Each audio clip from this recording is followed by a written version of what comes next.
Hay un versículo en la Biblia que es bastante corto y dice: "Y el Verbo se hizo hombre y habitó entre nosotros, y contemplamos su gloria, la gloria que corresponde al Hijo único del Padre, lleno de gracia y de verdad". Cuando leemos las palabras "y el Verbo se hizo hombre", podríamos preguntarnos, ¿cómo es que el Verbo se hizo hombre? He conocido personas que intentan encontrarle algún significado místico a esto, pero cuando leo este versículo en el Evangelio de Juan capítulo 1 pienso, no, estas palabras que dicen "el Verbo se hizo hombre" son extremadamente precisas. Cuando un arquitecto tiene una idea para el diseño de un edificio, si se le ocurriera algún tipo de diseño para un edificio y se formara una imagen de ese edificio en su mente, lo plasmaría tranquilamente en su cuaderno. Calcularía la altura, el ancho y la circunferencia exacta. Dibujaría muchas páginas del edificio, representándolo desde todos los ángulos. Y, cuando alguien que entiende de arquitectura viene y lo observa detenidamente, esa persona puede aceptar el trabajo y ordenar construir la estructura, creyendo que será un buen edificio. Y así se construye el edificio. Y cuando todos los detalles están terminados como parte de la estructura, podríamos decir que los pensamientos del arquitecto están expresados en los planos y mediante ellos se construye el edificio. Del mismo modo, cuando la Biblia dice "el Verbo se hizo hombre", se refiere a Jesús, el Hijo de Dios, que nació en este mundo, vivió en este mundo, se reunió con sus discípulos, murió y resucitó de entre los muertos. Todos estos acontecimientos fueron registrados por los profetas, mucho antes de que Jesús realmente viniera a este mundo. Y esto se muestra en versículos que dicen cosas como "el Señor me dijo", "así ha dicho Dios", o "esto dice el Señor". Todo lo que Dios dijo a través de los profetas fue en referencia a Jesús. ¿En dónde nacería? ¿Y en qué casa? Dios explicó todas estas cosas de antemano. Y Jesús, el Hijo de Dios, vino exactamente como fue registrado. Es en referencia a esto que la Biblia dice: "El Verbo se hizo hombre".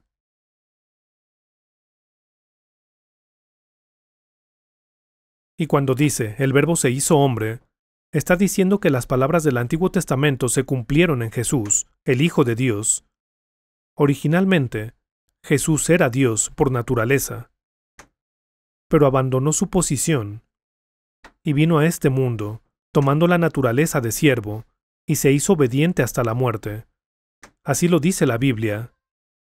Así que vino tal como fue escrito. Y es a este Jesús al que llegamos a conocer gradualmente a través de la Biblia. Estas palabras son realmente importantes. Un día, mientras leía la Biblia, pensé: Señor,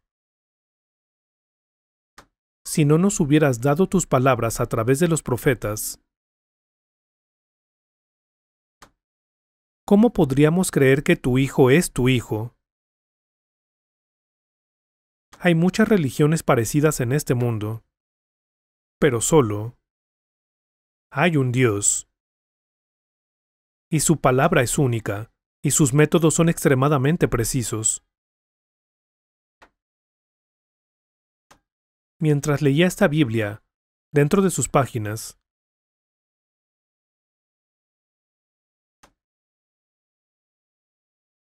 me encontré con dos imágenes de un hombre dentro de un mismo pasaje. Una es la imagen de un hombre en circunstancias miserables, mientras que la otra representa a un hombre en un estado realmente glorioso. Todo en un corto pasaje. Cada vez que leo este pasaje, en verdad lo aprecio. Isaías capítulo 52.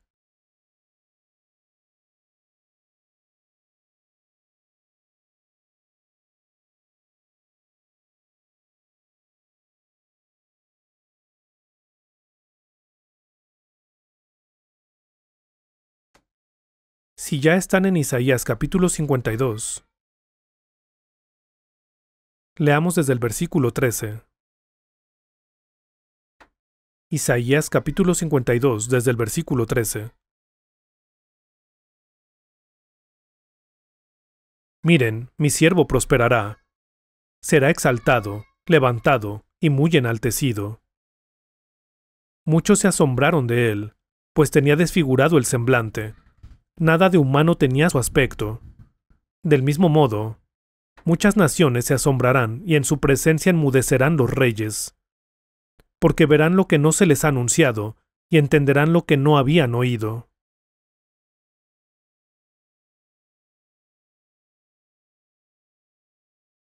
Cuando lean este pasaje, quizá piensen que es como todos los demás. Pero permítanme regresar a lo que estaba diciendo anteriormente. Si alguien viera los planos de aquel edificio sin saber que el edificio ya ha sido construido, podrían pensar, sería realmente estupendo que alguien construyera este edificio. Probablemente pensaría que sería un buen edificio.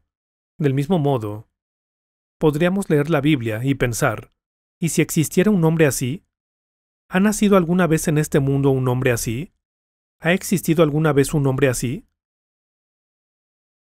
Entonces, la persona que mira los planos de ese edificio podría pensar, me pregunto si el arquitecto realmente construyó este edificio en algún lugar.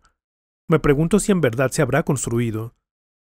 Pero alguien que haya estudiado detenidamente los planos, podría toparse con este edificio en algún lugar del centro de la ciudad y pensar, tengo la sensación de ya haber visto este edificio en alguna parte, y después de pensarlo detenidamente, podría recordar lo representado en los planos que había visto unos días antes. Así que, la descripción de Isaías capítulo 52 desde el versículo 1 hasta el final del capítulo 53 aplica a un solo hombre de entre todos los que han vivido en el pasado, de los que viven hoy, o vivirán en el futuro. Esta es una descripción precisa de ese hombre, y ese hombre es Jesucristo. La descripción aquí en Isaías capítulo 53 desde el versículo 13 hasta el final del capítulo 53 concuerda exactamente con Jesucristo.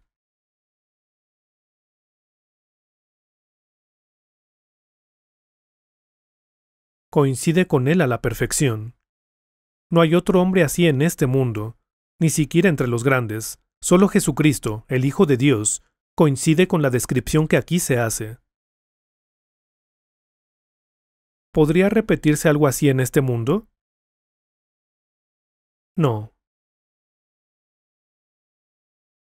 Yo mismo, al tratar de compartirles estas preciosísimas palabras, compruebo que mis limitados conocimientos de la Biblia no me bastan para poder explicarles por completo, pero me gustaría explicar todo lo que sé.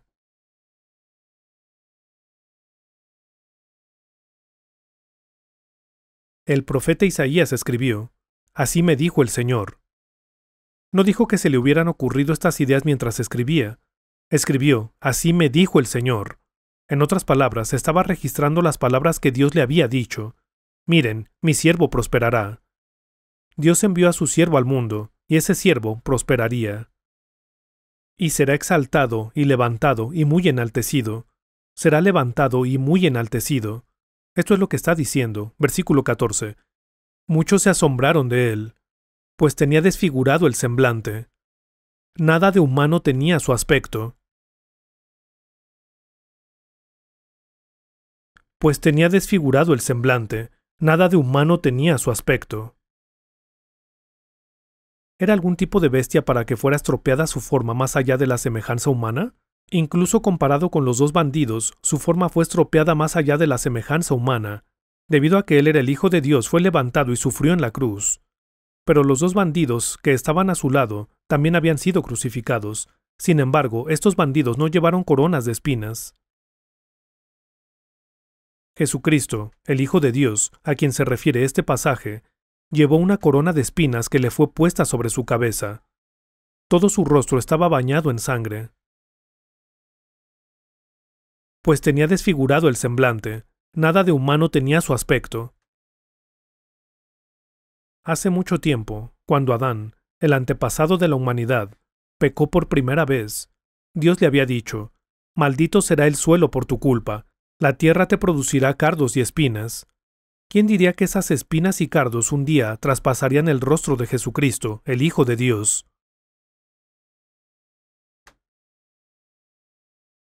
Muchos se asombraron de él, pues tenía desfigurado el semblante, nada de humano tenía su aspecto. Su forma estropeada más allá de la semejanza humana.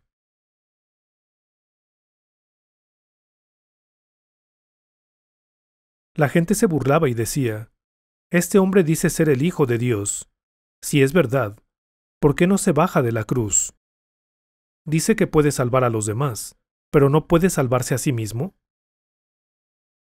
La gente se burlaba continuamente de él. Lo colgaron en lo alto de la cruz y lo maldijeron sin cesar. Pero Jesús soportó todo ese dolor y sufrimiento de la cruz hasta el final. Lo soportó por todos los pecados de la humanidad.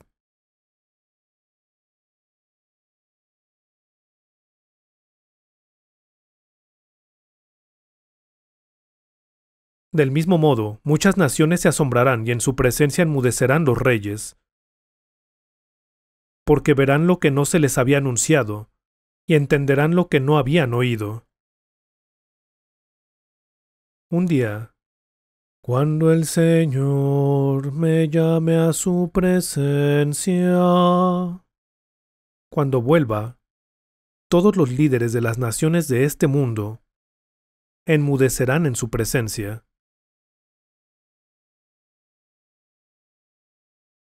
Si alguien leyera estos pasajes en la Biblia y escribiera sobre ello, probablemente escribiría algo como: «Sobre una cruz mi buen Señor su sangre derramó».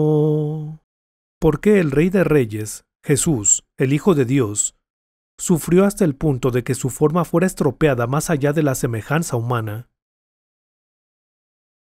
Si tuvieran que examinar la historia de una nación en relación con estos 3 versículos, sería la historia de los judíos. Si analizan esa historia, podrán ver que hay parte de este pasaje que los judíos han adoptado para sí mismos. «Miren, mi siervo prosperará, será exaltado, levantado y muy enaltecido». Este era el Cristo, el Mesías, descrito aquí en el versículo 13. Este es aquel que los judíos estaban esperando, y fueron capaces de creer esto. También el versículo 15 dice: «Del mismo modo, muchas naciones se asombrarán». Este era un Cristo en el que podían creer. Pero lo que describe el versículo 14, pues tenía desfigurado el semblante. Nada de humano tenía su aspecto. Era un Cristo muy miserable, el cual los judíos no podían imaginar. Siempre habían esperado que Cristo apareciera como alguien magnífico. Pero incluso mientras lo juzgaban y determinaban matarlo, aun cuando los acontecimientos se estaban desarrollando tal y como se describe aquí en el versículo 14, no pudieron creer en él, no eran capaces de creer en él. Pudieron creer en el Cristo al que se refieren los versículos 13 y 15. Este fue el punto de fracaso dentro de la historia de los judíos. Si se hubiera omitido este versículo en medio de estos 3 versículos, los judíos habrían podido creer, ya que este era el Mesías que habían estado esperando.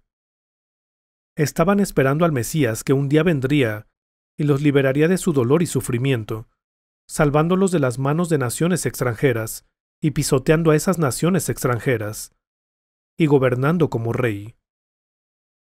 Pero aquí, en el versículo 14 dice: «Pues tenía desfigurado el semblante, nada de humano tenía su aspecto». Ellos no querían un hombre tan miserable. Como resultado, al leer la Biblia, nos encontramos con un versículo que dice: «Esa luz verdadera, la que alumbra a todo ser humano, venía a este mundo. El que era la luz ya estaba en el mundo, y el mundo fue creado por medio de él, pero el mundo no lo reconoció. Vino a lo que era suyo, pero los suyos no lo recibieron». Dios habló a través de los profetas durante muchos años. Nos hizo saber de antemano que enviaría a su Hijo unigénito.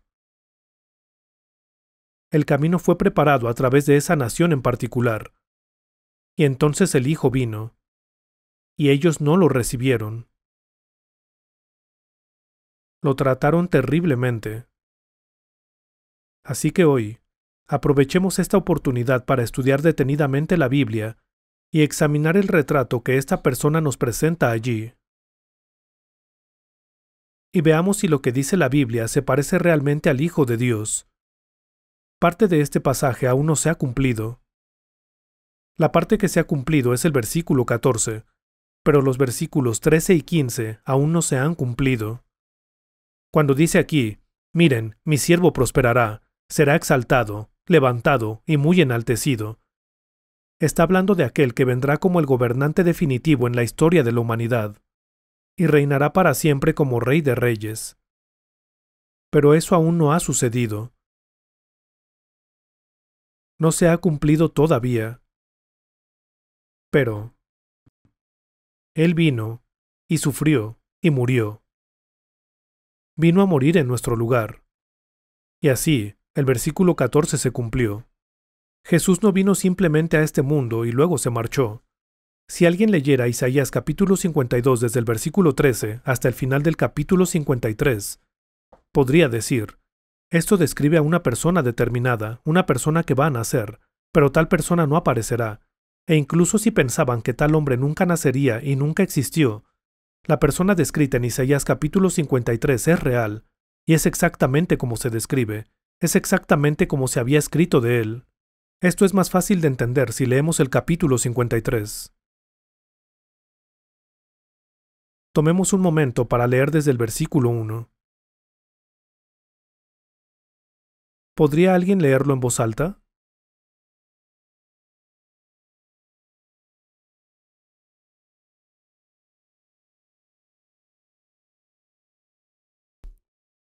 ¿Quién ha creído a nuestro mensaje y a quién se ha revelado el brazo del Señor? Creció en su presencia como vástago tierno, como raíz de tierra seca. No había en él belleza ni majestad alguna. Su aspecto no era atractivo y nada en su apariencia lo hacía deseable. Despreciado y rechazado por los hombres, varón de dolores, habituado al sufrimiento. Todos evitaban mirarlo. Fue despreciado y no lo estimamos. Ciertamente Él cargó con nuestras enfermedades y soportó nuestros dolores, pero nosotros lo consideramos herido, golpeado por Dios y humillado. Él fue traspasado por nuestras rebeliones y molido por nuestras iniquidades. Sobre Él recayó el castigo, precio de nuestra paz, y gracias a sus heridas fuimos sanados.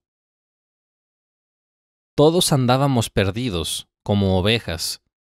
Cada uno seguía su propio camino. Pero el Señor hizo recaer sobre él la iniquidad de todos nosotros. Maltratado y humillado, ni siquiera abrió su boca. Como cordero fue llevado al matadero, como oveja que enmudece ante su trasquilador. Ni siquiera abrió su boca.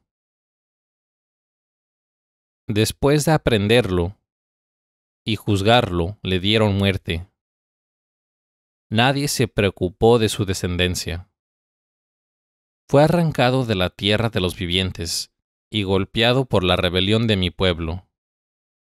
Se le asignó un sepulcro con los malvados, y con los ricos fue en su muerte, aunque no cometió violencia alguna, ni hubo engaño en su boca. Pero el Señor quiso quebrantarlo y hacerlo sufrir. Y como Él ofreció su vida para obtener el perdón de pecados, verá su descendencia, prolongará sus días y llevará a cabo la voluntad del Señor. Después de su sufrimiento, verá la luz y quedará satisfecho. Por su conocimiento, mi siervo justo justificará a muchos y cargará con las iniquidades de ellos. Por lo tanto, le daré un puesto entre los grandes y repartirá el botín con los fuertes. Porque derramó su vida hasta la muerte y fue contado entre los transgresores. Cargó con el pecado de muchos e intercedió por los transgresores.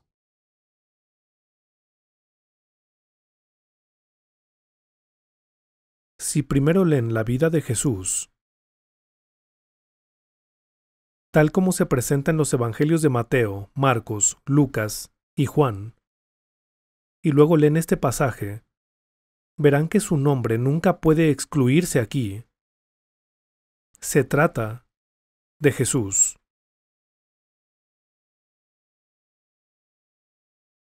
Entre los himnos que solíamos cantar, hay uno que incluye las palabras: Su nombre es maravilloso, Jesús, mi Señor. Este es un nombre tan extraño, Jesús. Y aquí, se nos presenta una imagen de él exactamente tal y como era. Quien ha creído a nuestro mensaje y a quien se ha revelado el brazo del Señor, creció en su presencia como vástago tierno, como raíz de tierra seca. No había en él belleza ni majestad alguna, su aspecto no era atractivo, y nada en su apariencia lo hacía deseable. Jesús no era lo suficientemente bien parecido como para ser retratado. La Biblia dice, no había en él belleza, su aspecto no era atractivo, y nada en su apariencia lo hacía deseable. Fue despreciado y rechazado por los hombres. Esto es cierto. Si tomamos su muerte y la comparamos con lo que la Biblia dice aquí, nos preguntaremos cómo es posible que esa muerte haya sido descrita aquí con tanta precisión. Veamos de nuevo el versículo 3. Despreciado y rechazado por los hombres, varón de dolores, habituado al sufrimiento. Todos evitaban mirarlo, fue despreciado y no lo estimamos.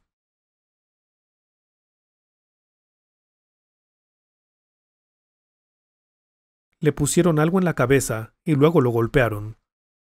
Lo abofetearon y le dijeron: Se supone que eres profeta, dinos quién te ha pegado. Así lo trataron después de que los judíos hicieron que lo arrestaran y lo llevaran ante los sumos sacerdotes.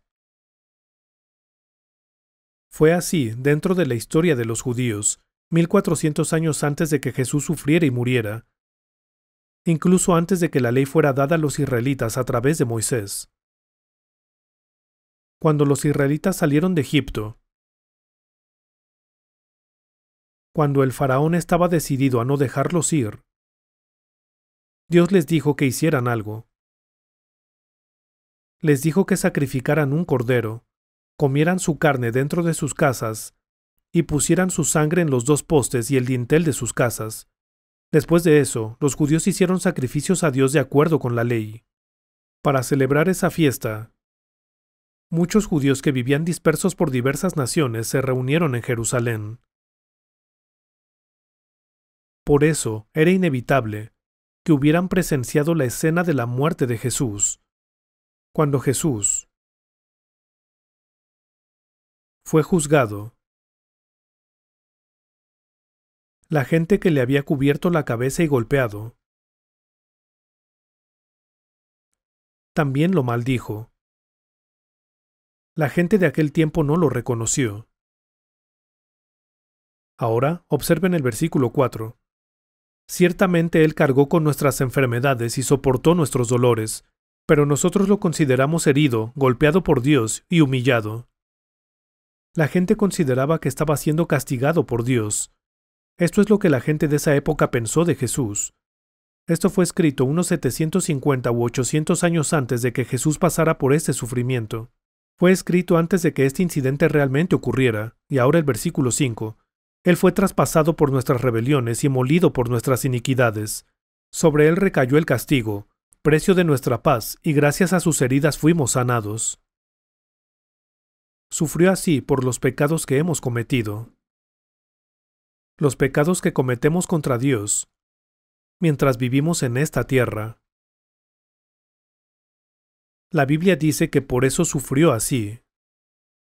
Esto fue escrito incluso antes de que Él viniera, antes de que naciera en este mundo.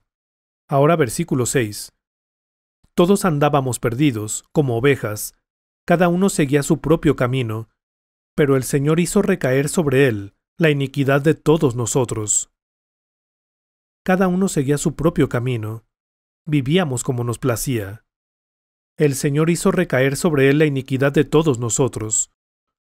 Así como los pecados del pueblo fueron puestos sobre el Cordero, y su sangre fue derramada y murió.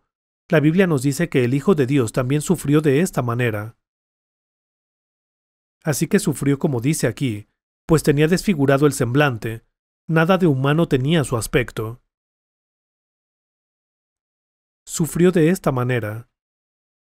Y luego, en el versículo 7 dice, maltratado y humillado, ni siquiera abrió su boca. Como cordero fue llevado al matadero, como oveja que enmudece ante su trasquilador, ni siquiera abrió su boca. Aunque fue el objeto de tan terribles blasfemias, y le hicieron sufrir así, lo soportó con paciencia. Siguiente, versículo 8. Después de aprenderlo y juzgarlo, le dieron muerte. Nadie se preocupó de su descendencia. Fue arrancado de la tierra de los vivientes y golpeado por la rebelión de mi pueblo. Nadie se preocupó de su descendencia. Mientras lo mataban, ¿quién de entre su descendencia que vivió 750 años después habría pensado que era el Hijo de Dios? Ahora, versículo 9. Se le asignó un sepulcro con los malvados y con los ricos fue su muerte, aunque no cometió violencia alguna ni hubo engaño en su boca. Cuando Judas, quien se ocupaba del dinero mientras Jesús llevaba a cabo su obra, lo traicionó, huyó con el dinero. Ni siquiera tenía un sepulcro en el cual ser puesto. No había dinero para comprar uno. Cuando una persona moría de esa manera, su cuerpo simplemente era arrojado en algún lugar al borde del camino. Pero José de Arimatea ofreció su sepulcro, el cual había hecho tallar para preparar su propio entierro, y allí depositaron el cuerpo de Jesús. Todo esto está claramente expuesto en el Nuevo Testamento para que todos, excepto los ciegos, lo vean. La gente puede verlo claramente si leen la Biblia. Jesús dijo a sus discípulos, «Dichosos los ojos de ustedes, porque ven». Los judíos también preguntaron a Jesús, «¿Quién eres tú?». Encontrarán esto en el Evangelio de Juan. Y Jesús respondió, «Lo que desde el principio he venido diciéndoles». Él había estado hablando desde el principio de la historia de los judíos. ¿Cuándo empezó a hablarles? Hace mucho tiempo, cuando Dios dijo a Abraham, «Deja tu tierra, tus parientes, la casa de tu padre y ve a la tierra que te mostraré». Abraham escuchó estas palabras que resonaban en sus oídos, dejó la tierra en la que había estado viviendo y viajó a un lugar muy lejano, a la tierra de Israel, la tierra de Judea. Podemos ver que estas palabras que fueron dichas a Abraham también fueron escuchadas por toda su descendencia que estaba aún en su cuerpo en ese momento y que nacerían en el futuro. Y no solo eso, sino que también, cuando Jesús dijo, «Lo que desde el principio he venido diciéndoles», estaba diciendo que había hablado a Abraham, había hablado a Isaac, había hablado a Jacob, había hablado a Moisés. Le había hablado a los judíos a lo largo de su historia, y esto es lo que conforma el Antiguo Testamento. Y ahora, el Verbo mismo había venido de acuerdo con todo lo que había dicho. El Verbo se hizo hombre y habitó entre ellos, y ahora los judíos discutían con él. Le decían, «Ni a los 50 años llegas, ¿y has visto a Abraham? Ni siquiera tienes 50 años». Pero Jesús respondió, «Les aseguro que, antes de que Abraham naciera, yo soy». Estaba diciendo que existía incluso antes que Abraham. Incluso en ese momento, ya estaba allí con los judíos. Más tarde, después de haber dejado este mundo, en el libro de Apocalipsis se escribió que Él es el Señor, que era, y que es, y que ha de venir. Esta es la Santísima Trinidad, de Dios Padre, Dios Hijo, Dios Espíritu Santo. En el pasado existió como el Padre, y ahora, en nuestra era presente, como el Espíritu Santo, y en el futuro, como Jesucristo quien regresará. ¿Cómo fue capaz de guardar el secreto de Dios, incluso mientras pasaba por un sufrimiento tan extremo? Fue solo después de haber pasado por todo ese dolor y sufrimiento que había sido registrado, que este secreto sería revelado.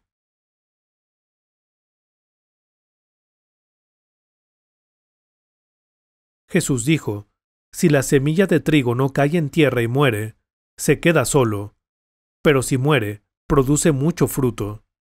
Estaba diciendo que había venido para morir. Cuando leemos la Biblia, encontramos que dice, «Vino a lo que era suyo, pero los suyos no lo recibieron. Mas a cuantos lo recibieron, a los que creen en su nombre, les dio el derecho de ser hechos hijos de Dios. Estos no nacen de la sangre, ni por deseos naturales, ni por voluntad humana, sino que nacen de Dios. También dijo, porque tanto amó Dios al mundo que dio a su Hijo único. Un grano de trigo cayó en la tierra. Esto es lo que estaba diciendo. Vino a lo que era suyo, pero los suyos no lo recibieron. Mas a cuantos lo recibieron, a los que creen en su nombre, les dio el derecho de ser hechos hijos de Dios. Si de verdad creen que Jesucristo es el Hijo de Dios, y que es el Salvador que los ha salvado, dice que a ellos les dio el derecho de ser hechos hijos de Dios. De los que han recibido este derecho, dice que estos no nacen de la sangre, ni por deseos naturales, ni por voluntad humana, sino que nacen de Dios. Si la semilla de trigo no cae en tierra y muere, se queda solo, pero si muere, produce mucho fruto. Porque tanto amó Dios al mundo que dio a su Hijo único. Este Hijo único vino a este mundo, murió, y resucitó 3 días después. Al hacerlo, tomó sobre sí todos los pecados de la humanidad, y así, a través de él, nuestros espíritus pueden recibir vida eterna. Muchas personas han llegado a creer esto desde entonces, y cuando creyeron, recibieron el derecho de ser hechos hijos de Dios. Ahora, versículo 10. Pero el Señor quiso quebrantarlo y hacerlo sufrir. Y, como Él ofreció su vida para obtener el perdón de pecados, verá su descendencia, prolongará sus días y llevará a cabo la voluntad del Señor. Ofreció su propio cuerpo de acuerdo con las leyes de sacrificio del Antiguo Testamento. Su espíritu fue sacrificado como ofrenda por los pecados. Cuando muriera, habría mucho fruto. Nacerían muchos hijos de Dios. Si consideramos este pasaje detenidamente, podremos ver que contiene un registro de un incidente que nunca había ocurrido desde que la humanidad caminó sobre la tierra. Y un incidente del que nunca se había hablado antes. Y todo está registrado aquí en un solo pasaje. Si pudieran buscar y leer las lápidas de todas las personas que han nacido en este mundo, no encontrarán tal cosa escrita en ninguna de ellas. Apocalipsis capítulo 1.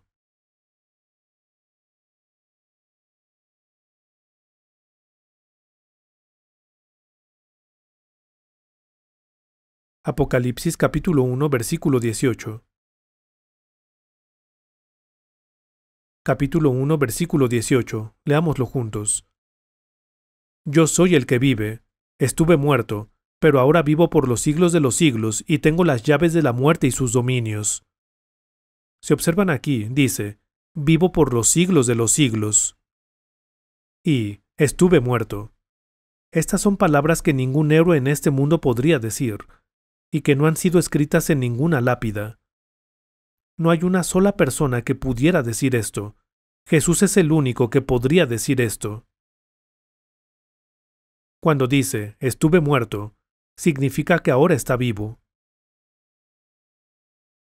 ¿Cómo hemos pensado en él a lo largo de nuestras vidas? Ahora regresemos a Isaías capítulo 53.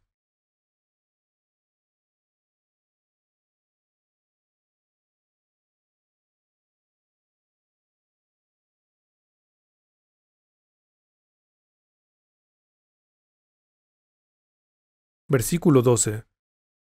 Por lo tanto, le daré un puesto entre los grandes y repartirá el botín con los fuertes, porque derramó su vida hasta la muerte, y fue contado entre los transgresores. Cargó con el pecado de muchos e intercedió por los transgresores. ¿Acaso no se trata de los últimos momentos de la vida de Jesús? Hay un himno que oía a menudo cuando era niño. Decía así: los cielos y la tierra se oscurecieron. El sol estaba oscuro como la noche. Los vientos que ondeaban en el cielo aullaban en su dolor. El Hijo de Dios fue crucificado, sangrando en el madero. En el monte Calvario, sufrió por nuestros pecados. Vivió entre sordos y mudos. Se apiadó de los pobres. 33 años trabajó, consolando a los débiles. ¿Por qué razón murió? ¿Por qué tanto sufrimiento? En aquel día de hace tanto tiempo, ¿por qué murió Jesús? Los soldados, burlándose, tejieron una corona de espinas, le traspasaron las manos y le atravesaron los pies, para clavarlo en la cruz. Jesús murió para salvarnos de la ira del juicio final, del camino a la condenación, del camino a la muerte.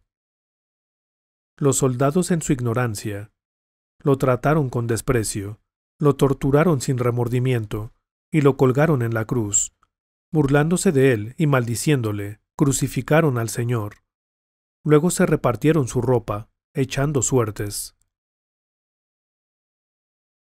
Pero en el Nuevo Testamento dice que nuestro Señor oró por nosotros, por los pecadores. Tal fue la santa muerte que murió. Murió por nosotros, por la humanidad, por todos esos espíritus lamentables. Tenía desfigurado el semblante, nada de humano tenía su aspecto. Si le preguntaran a los judíos por el Mesías, descubrirían que no esperaban esta clase de Mesías. Solo pensaban en un Cristo glorioso, que pisotearía a las naciones gentiles que los oprimían. Pero primeramente, vino a morir. Desde su nacimiento, fue diferente de cualquier ser humano. La Virgen concebirá y dará a luz un hijo, y lo llamarán Emmanuel, que significa Dios con nosotros. ¿Quién es esta persona? Es Jesús, el Hijo de Dios.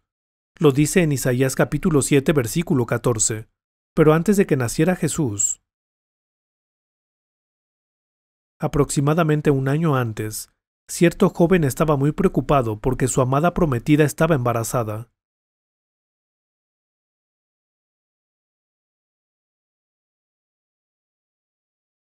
Estaba muy preocupado. Si esto llegaba a saberse, de acuerdo con la ley de los judíos, sería apedreada a muerte en presencia de varios testigos, moriría bajo un montón de piedras. Pero la María que este joven conocía, definitivamente no era esa clase de mujer. Así que se preguntaba cómo había podido suceder esto. Pero cuando él estaba considerando hacerlo, se le apareció en sueños un ángel del Señor y le dijo: José, hijo de David, no temas recibir a María por esposa, porque ella ha concebido por el poder del Espíritu Santo. Dará a luz un hijo y le pondrás por nombre Jesús, porque él salvará a su pueblo de sus pecados. Dios le explicó que esto era de acuerdo con lo registrado en el Antiguo Testamento. Entonces, un día, tuvo que dejar su ciudad natal y emprender un largo viaje con esta mujer, con su prometida embarazada. Vivían en la región de Galilea, en el norte de Israel, en una ciudad llamada Nazaret. Habían estado viviendo en Nazaret, y entonces le ocurrió algo inquietante a su prometida, por lo que se sintió profundamente turbado. Entonces Dios se le apareció en sueños, y le explicó la situación. En aquel tiempo, cuando Israel y todos los países vecinos de Asia Menor estaban bajo el dominio romano, César Augusto, que estaba en Roma, ordenó que todo el mundo fuera a su ciudad natal para ser censados. Así podría recaudar impuestos de manera más eficiente. Emitió este decreto. José y María vivían ahora en Nazaret, pero originalmente pertenecían a la casa de David. Eran descendientes de David, así que tenían que ir a Belén, muy al sur, el lugar donde había vivido David. Así que se pusieron en camino hacia Belén. Bajaron hacia el sur. Cuando llegaron allí, no pudieron encontrar un lugar donde quedarse, así que al final, el niño nació en un establo, la vivienda de los animales, y fue recostado en un pesebre.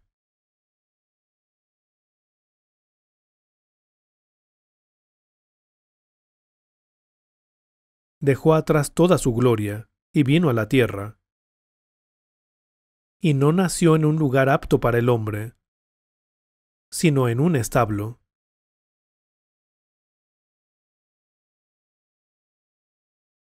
Ni comprender la gran verdad que Dios al hombre pudo amar. Cuando el pecar entró al hogar de Adán y Eva en Edén, Dios los sacó, mas prometió un Salvador también.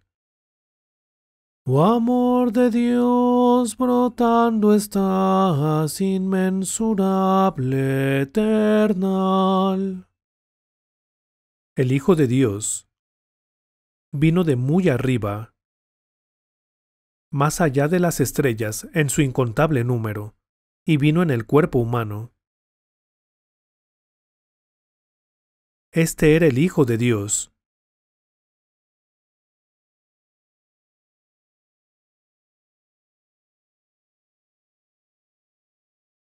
Cuando leo el Antiguo Testamento, pienso, comparado con otras personas no soy nada, no soy más que un insecto comparado con otras personas.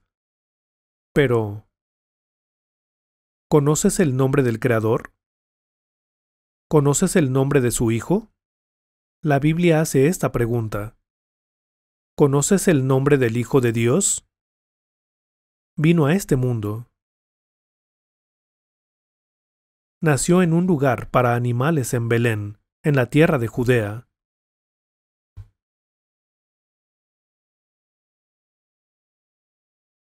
Unos 1400 años antes de esto, uno de los profetas escribió, «Lo veo, pero no ahora. Lo contemplo, pero no de cerca. Una estrella saldrá de Jacob, un cetro surgirá en Israel». Él hizo esta profecía. Esto se registró en el libro de Números hace 1400 años. Los judíos, los israelitas, a quienes se les dio esta profecía, fueron llevados cautivos a otra tierra. Toda la nación fue trasladada.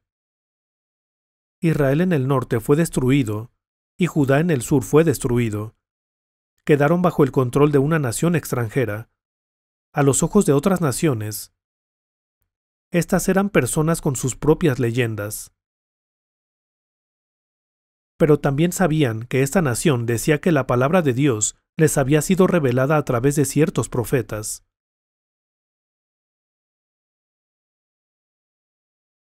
Pensemos en la situación de aquella época.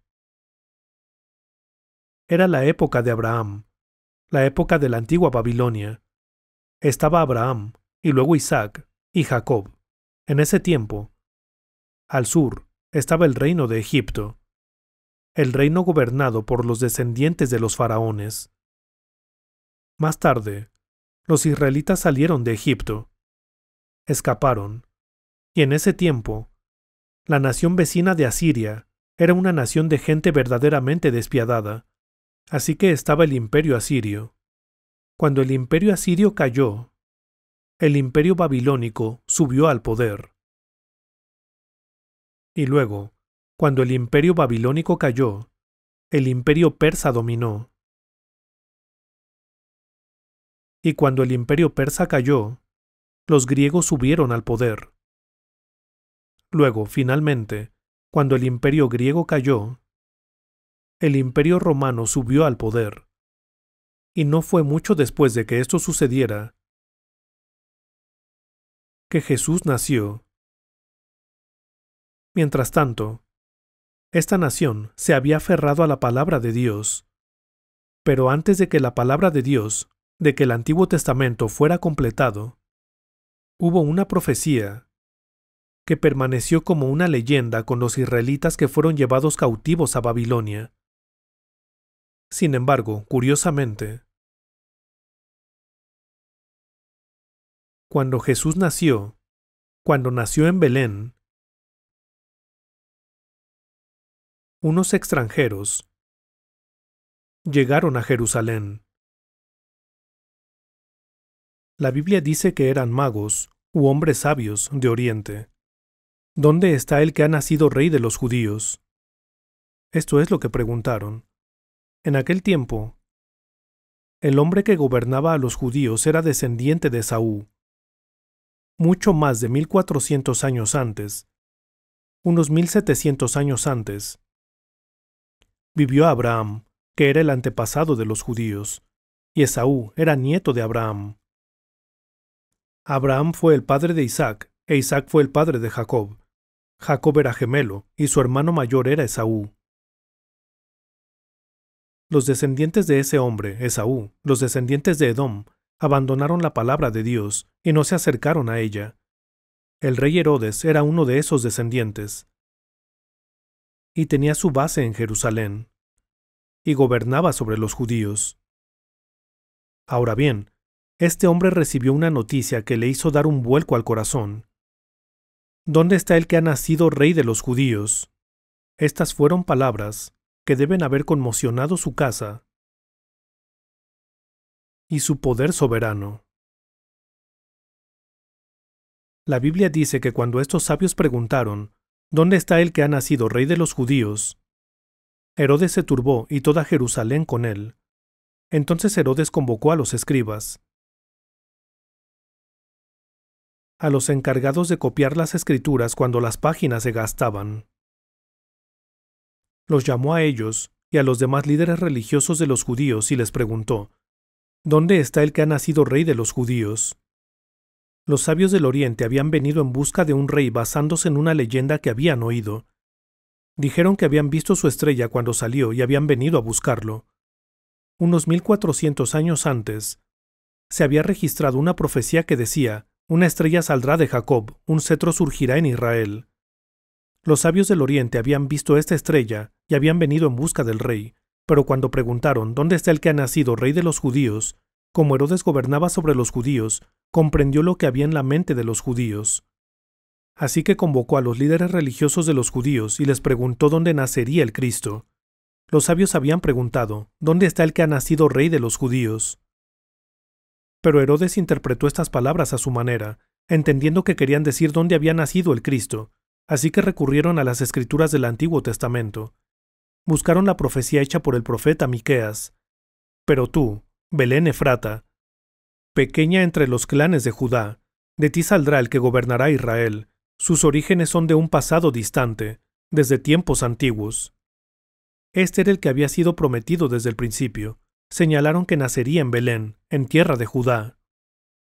Cuando el rey Herodes oyó esto, dijo a estos visitantes de Oriente, si van y lo encuentran en Belén, en tierra de Judá, y lo adoran, a su regreso háganme saber en dónde está. Herodes dijo esto, y luego esperó. Los sabios del Oriente fueron y adoraron al niño, y luego fueron instruidos por Dios en un sueño, y regresaron por un camino diferente. Herodes se enfureció y ordenó masacrar a todos los niños menores de 2 años. Pero María y José tomaron a Jesús y bajaron a Egipto. Más tarde, después de la muerte de Herodes, se fueron a vivir a Galilea. Esto está registrado en el libro de Oseas.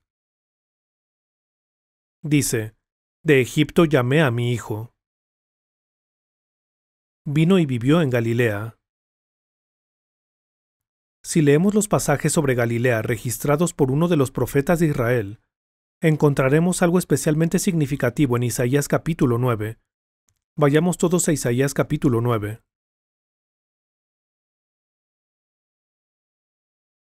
Isaías capítulo 9.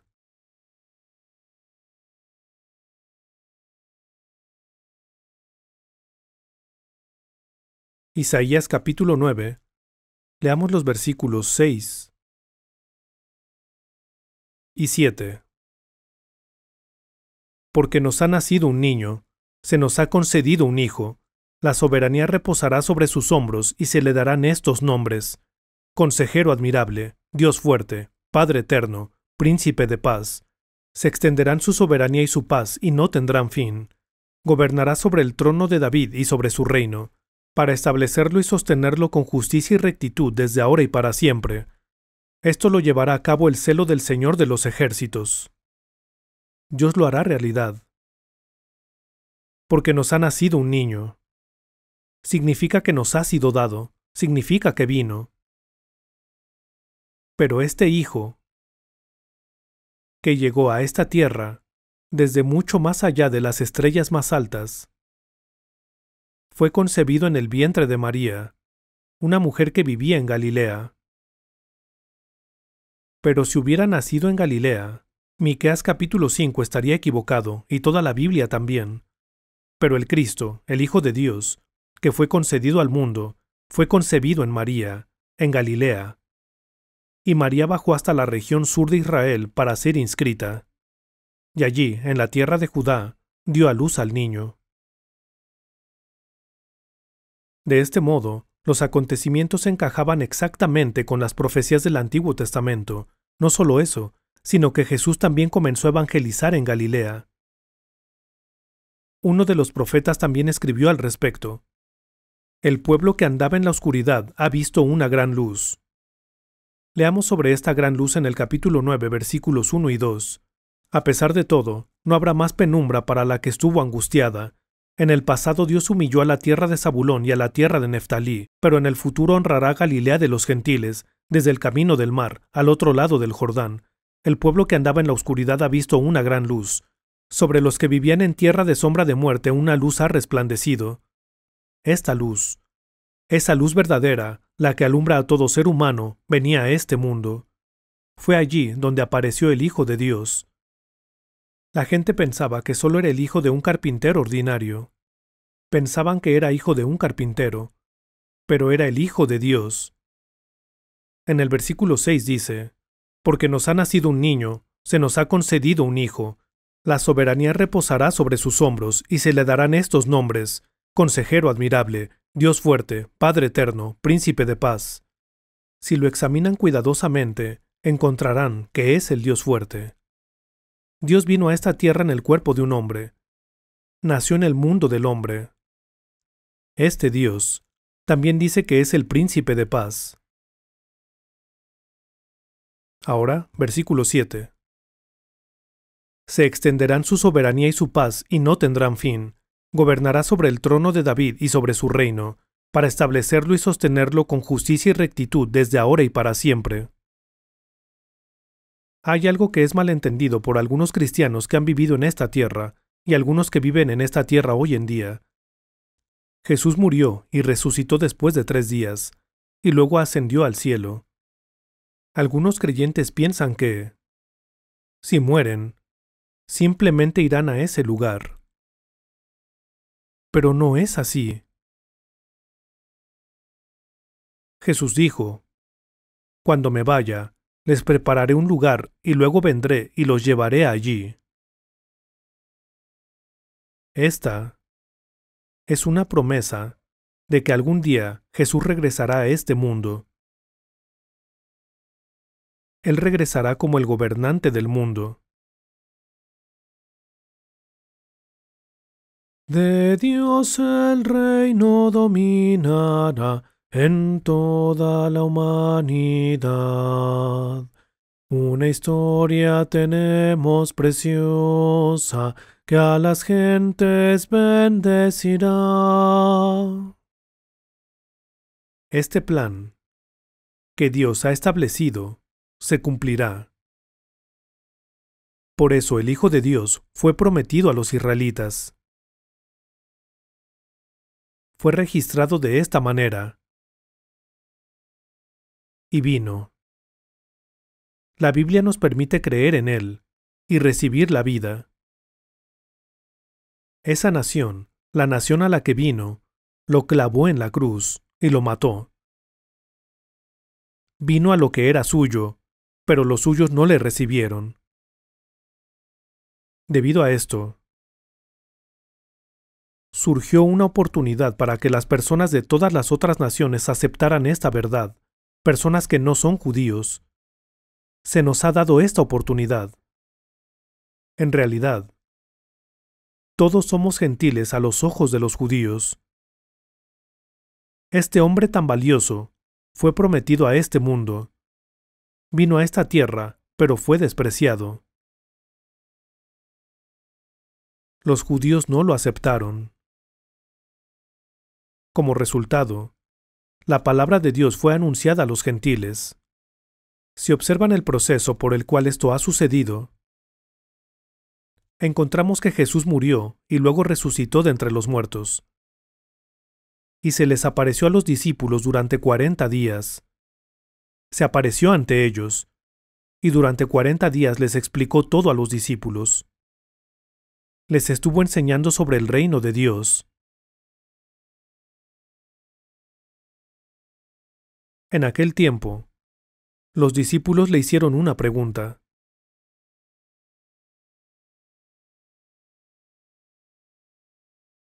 ¿Es ahora cuando vas a restablecer el reino a Israel? Jesús respondió: No les toca a ustedes conocer la hora ni el momento determinados por la autoridad misma del Padre. El restablecimiento de Israel estaba en manos de Dios. Hasta entonces, los discípulos de Jesús pensaban que reclamaría su trono de una vez. Esto es lo que pensaban, pero Jesús tenía otro propósito al venir. Murió por los pecadores del mundo. Resucitó de entre los muertos 3 días después, ascendió al cielo, y en el futuro, muchas personas se convertirían en hijos de Dios de acuerdo con su propósito y su plan, su magnífico plan. Luego, vendría de nuevo y reinaría. Este era el plan, pero los judíos se precipitaron un poco. Debido a que tomaron todo lo que Jesús dijo al pie de la letra, pensaron que esto iba a suceder de inmediato. Pero Jesús dijo que en algún momento el mundo sería renovado, y cuando el mundo sea juzgado, los discípulos juzgarán a las 12 tribus de Israel. Jesús dijo esto a sus discípulos. Dijo que llegaría el momento en que el mundo sería nuevo y Él estaría sentado en su trono. Por eso estos discípulos judíos siempre pensaron que Jesús iba a poner el mundo de cabeza de inmediato, tomar el relevo de Roma y asumir el poder soberano. Fue porque pensaban así que preguntaron: ¿Es ahora cuando vas a restablecer el reino de Israel?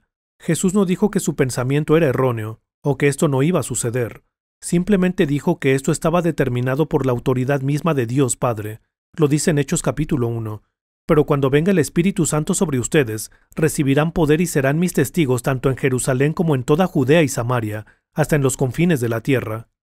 No les dijo que se convirtieran en testigos, sino que serían sus testigos. Esto es lo que sucedería cuando viniera el Espíritu Santo. Así que antes de que viniera el Espíritu Santo, Jesús se les apareció durante 40 días y luego ascendió al cielo.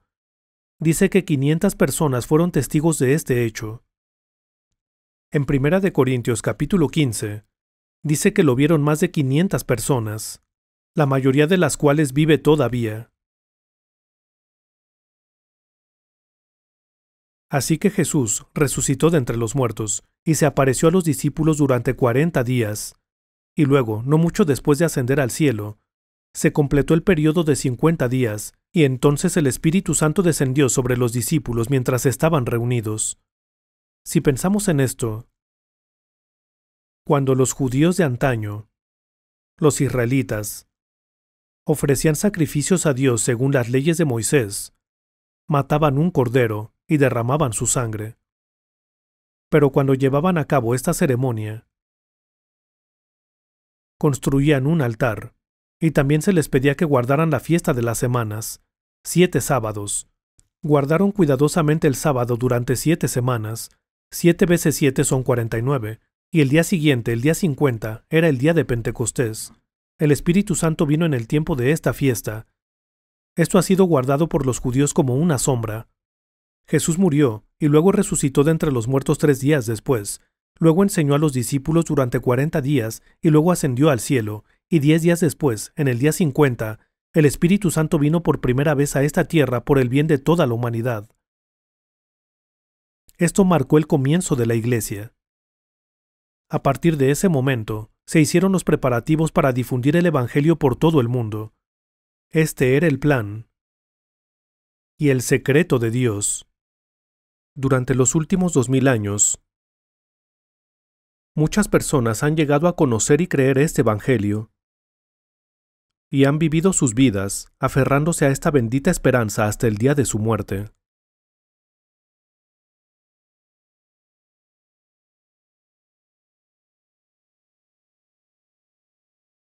Pueden haber pertenecido a diferentes denominaciones y organizaciones cristianas, pero ha habido muchas personas que han dejado este mundo con la seguridad del amor de Dios. Muchos de ellos se han ido antes que nosotros, y algún día todos nos encontraremos con ellos. Todos nos encontraremos en ese lugar.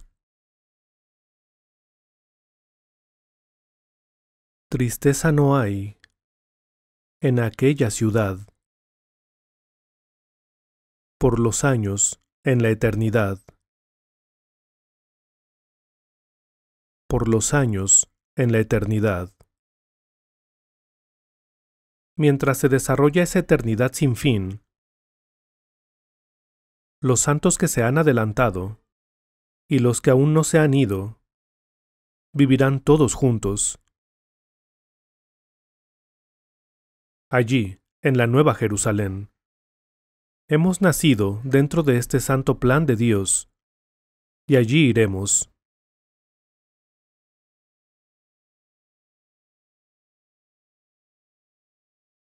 Y si me voy y se lo preparo, vendré para llevármelos conmigo, así ustedes estarán donde yo esté.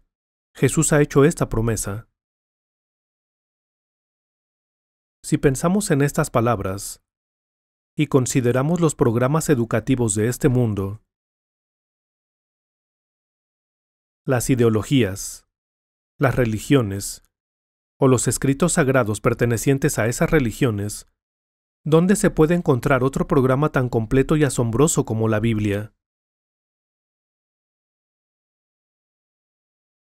Dios hará que estas cosas sucedan. ¿Por qué? La Biblia dice, miren, mi siervo prosperará, será exaltado, levantado y muy enaltecido. Muchos se asombraron de él, pues tenía desfigurado el semblante, nada de humano tenía su aspecto. Del mismo modo, muchas naciones se asombrarán y en su presencia enmudecerán los reyes, porque verán lo que no se les había anunciado y entenderán lo que no habían oído. Esta promesa aún no se ha cumplido. Ya ha sucedido que fue oprimido y matado por los hombres. Pero hasta que vuelva. Cuando el Señor me llame a su presencia, al dulce hogar, al cielo de esplendor, mi corazón entona la canción, cuán grande es Él, cuán grande es Él. ¿Por qué? Porque este santo vendrá pronto. Esta es la esperanza, la ilusión y la expectativa de todo cristiano. Ciertamente vendrá.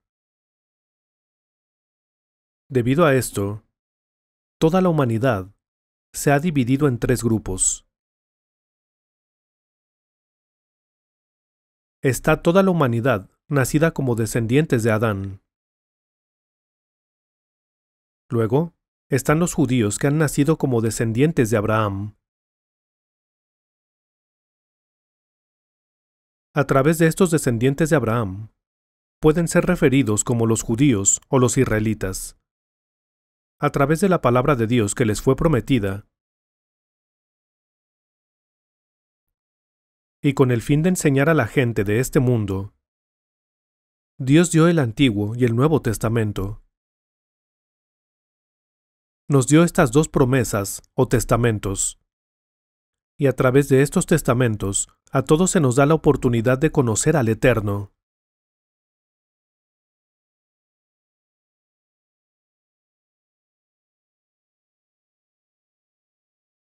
¿No les hace feliz solo pensar en ello?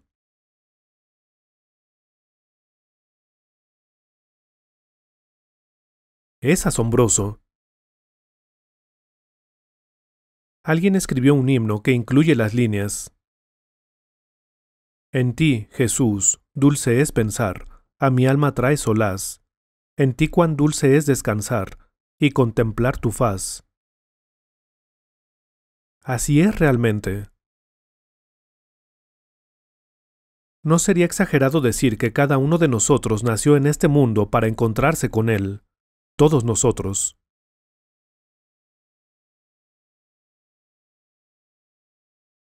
Pero, ¿cómo pensamos en Él a lo largo de nuestra vida en este mundo?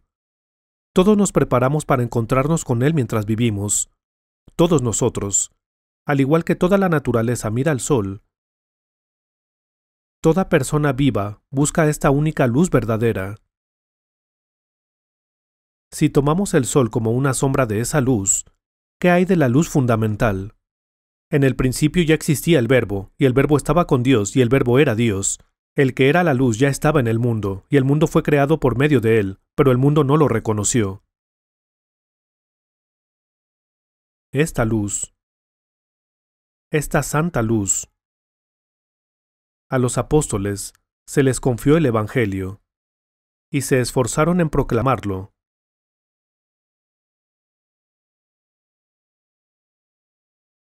Para que esta luz brillara en la conciencia o en el espíritu de cada persona.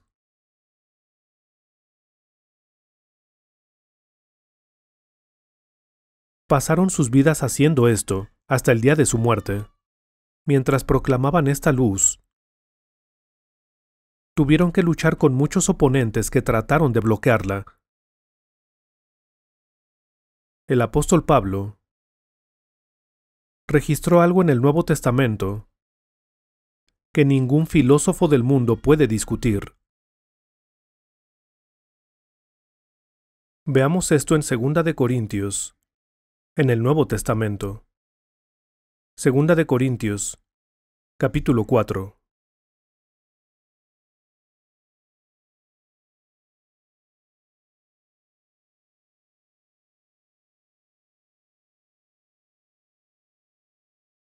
Segunda de Corintios, capítulo 4.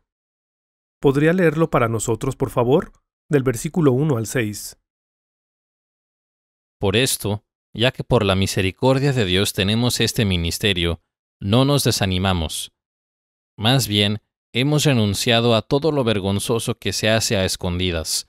No actuamos con engaño, ni torcemos la palabra de Dios. Al contrario, mediante la clara exposición de la verdad, nos recomendamos a toda conciencia humana en la presencia de Dios. Pero si nuestro evangelio está encubierto, lo está para los que se pierden. El Dios de este mundo ha cegado a la mente de estos incrédulos, para que no vean la luz del glorioso evangelio de Cristo, el cual es la imagen de Dios. No nos predicamos a nosotros mismos, sino a Jesucristo como Señor.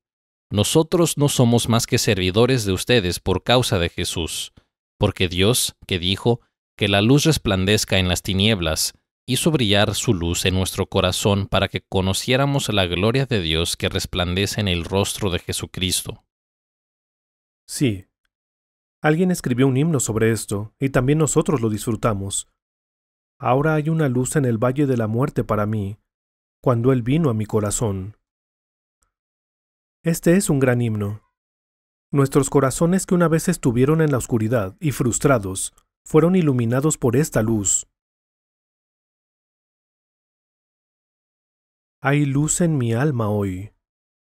Este es otro himno, lo conocen, ¿verdad?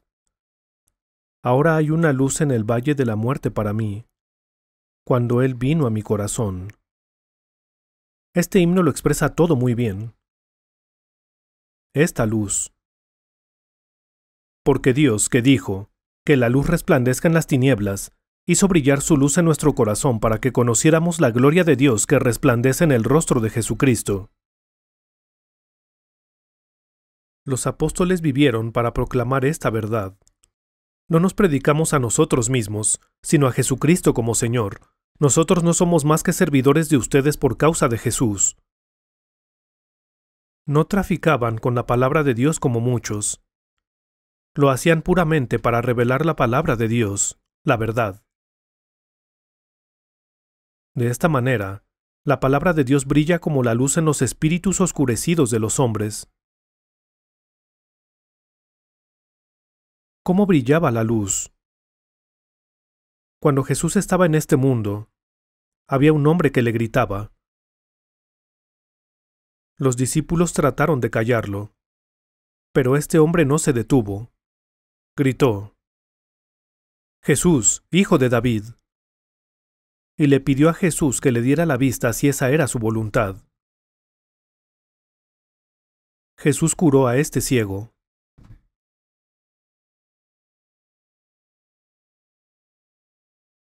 No es solo el hecho de que a este hombre se le diera la vista lo que es tan precioso. Todos tenemos que estar agradecidos a Dios por concedernos los ojos para ver a su Hijo. Vivimos en este mundo como personas capaces de ver solo lo que se puede ver con nuestros ojos físicos.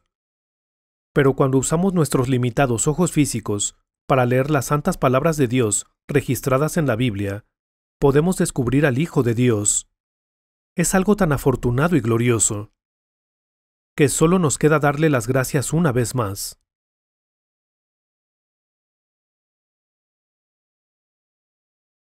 Esta santa luz, ¿cómo la hemos considerado a lo largo de nuestra vida y cómo la consideramos ahora?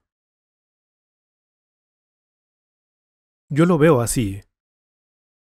Si la Biblia se limitara a decir que Jesús es el Hijo de Dios que vino y murió en la cruz, si la Biblia se limitara a relatar las cosas en forma de historia, sería muy aburrida. Pero la Biblia lo explica todo en términos concretos. ¿A quién vendría? ¿De qué manera? ¿En qué tierra? ¿Y cómo vendría? Y vino a este mundo y murió de acuerdo con todo lo que se había escrito. Uno de los profetas, un hombre llamado David, que también fue rey hace mucho tiempo, escribió: Dios mío, ¿por qué me has abandonado?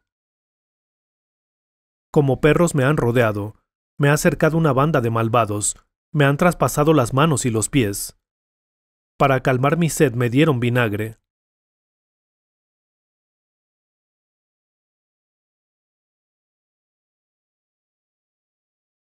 Todas estas cosas se cumplieron cuando Jesús murió. Todas estas profecías registradas en el libro de los Salmos se cumplieron una por una. Y murió de acuerdo con lo que estaba escrito. Y justo antes de morir, dijo: Padre mío, si es posible, no me hagas beber este trago amargo, pero no sea lo que yo quiero, sino lo que quieres tú. La Biblia dice: Aquí me tienes, como el libro dice de mí, para hacer tu voluntad. A esto se refiere aquí. Está diciendo que la muerte de Jesús fue registrada en el Antiguo Testamento, y él vino de acuerdo con todo lo que estaba escrito sobre él en el libro. Así que vino de acuerdo con todo lo que había sido escrito, pasó por todo lo que se requería de él, y 3 días después de su muerte resucitó y luego ascendió al cielo, y ahora está sentado a la derecha del trono de Dios. Él está allí como el sumo sacerdote de nuestros espíritus. Y en el futuro, vendrá otra vez. Según lo que está escrito en la Biblia, todos los santos que viven en este mundo serán arrebatados de repente en un solo momento. En ese día, se encontrarán con los que se han adelantado. Por esta razón, tenemos que distinguir entre los judíos y los gentiles y la Iglesia. La Iglesia está formada por los que han llegado a creer en Jesús de entre los judíos y por los que han llegado a creer en Jesús de entre los gentiles. El Señor llamará a todos estos creyentes como la novia de Cristo. Permaneceremos en esta tierra hasta ese día. De hecho, considero que en nada se comparan los sufrimientos actuales con la gloria que habrá de revelarse a nosotros. Llegará el día en que nos llamará para que participemos de la santa gloria que ha de revelarse. Hasta entonces, vivimos en este mundo con una bendita esperanza. Vamos a orar.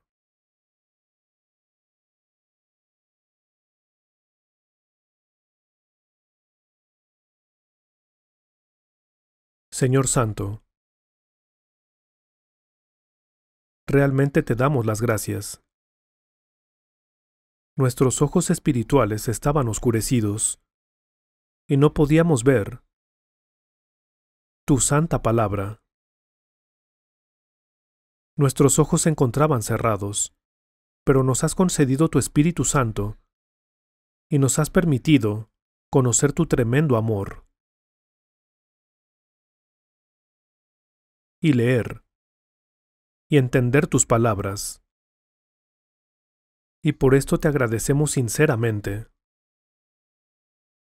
Señor, por favor guíanos para que todos podamos darnos cuenta de esta bendita verdad,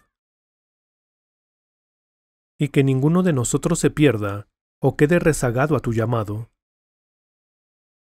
Señor, oramos para que el Espíritu Santo mueva los corazones de cada uno de nosotros, y para que todos podamos llegar a conocer de tu gracia a través de tu palabra que nos has dado.